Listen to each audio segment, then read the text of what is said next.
Namaste. In this video, I'm going to be talking about 10 mistakes you may be doing as a yoga practitioner. Let's get started without further ado.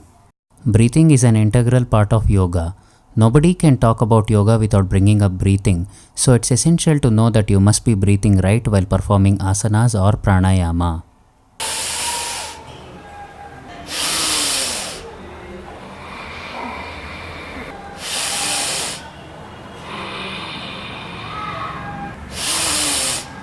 Is this how you've been inhaling when your instructor asks you to take a deep breath? If so, stop this immediately and start breathing without producing any sound while inhaling, and start doing without tightening any muscles around the chest or throat. Know that a good deep inhalation happens with stomach popping out naturally and exhalation with stomach retracting to normal position. Same principle applies for chest, where it expands when you inhale and retracts as you exhale. This one's also a common mistake among many of us, where when we are asked to sit straight from hunching position, we expand chest too far and push hip way back, which feels straight but it isn't. So next time when you sit down, try adopting this method and keep your shoulder to hip in one line.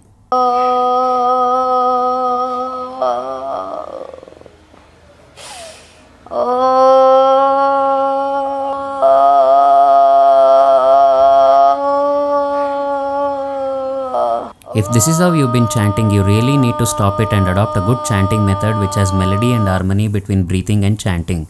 In simple terms, take time to inhale between your chanting and don't try to compete with a person, cause your lung capacity may vary from the other person.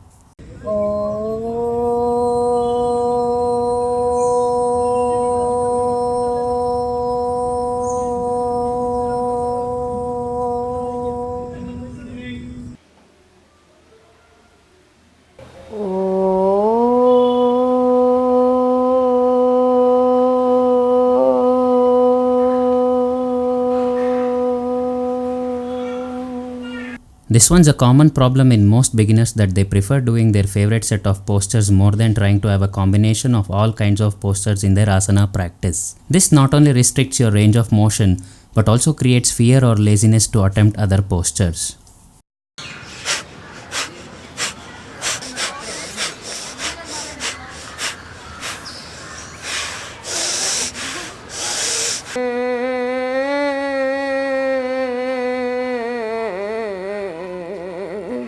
This has become a common sight in parks or early morning in homes, where people just do pranayama without a proper guidance or supervision of a guru.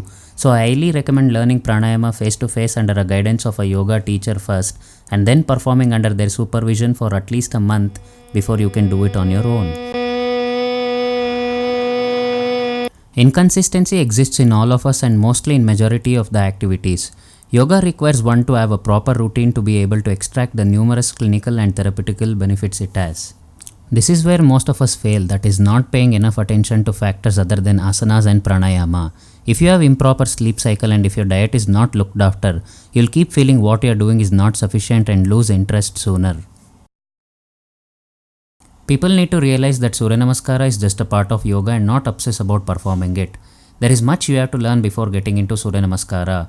If you think performing Surya Namaskara is just enough to keep you healthy and fit physically and mentally, you are wrong.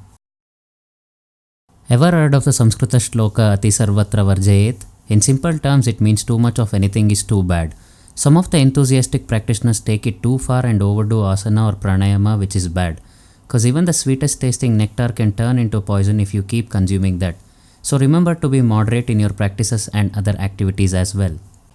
As much as people love doing shavasana, there are many who don't do it right or just skip it. Relaxation after a practice session is very much necessary for your body to assimilate everything you just performed, and it's a way of keeping your internal functioning in balance. So next time you think of not doing shavasana, think again. As much as I enjoy a good spiritual music playing in the background while practice, I suggest people not to put on headphones and practice just cause they think it is motivating. That's it for today's video. If you haven't already subscribed to my channel, go ahead and do it right away and hit that bell icon. Don't forget to like and share this video. Shubhamastu.